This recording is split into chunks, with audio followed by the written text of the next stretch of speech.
Lebanon மீதான தாக்குதல்களை தீவிரப்படுத்தப் போவதாக ஸ்டேல் கூறியுள்ளதாக தகவல் வெளியாகியுள்ளது.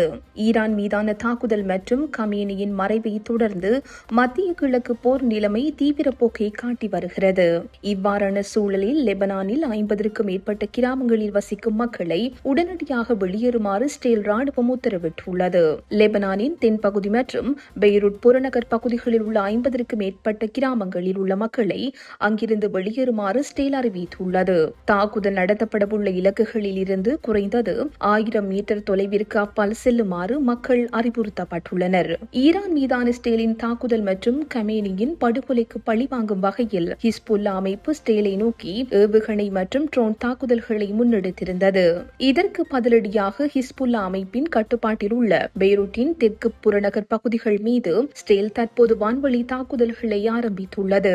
இது தொடர்பில் ஸ்டேல் பாதுகாப்பு தரப்பின் அறிவிப்பில் தமது நாட்டின் பாதுகாப்பிற்கு அச்சுறுத்தலாக விளங்கும் எந்தவொரு எதிரியும் அதற்கான விலையை தீர்மானமாக செலுத்த வேண்டியிருக்கும் என்று எச்சரிக்கை விடுக்கப்பட்டுள்ளது.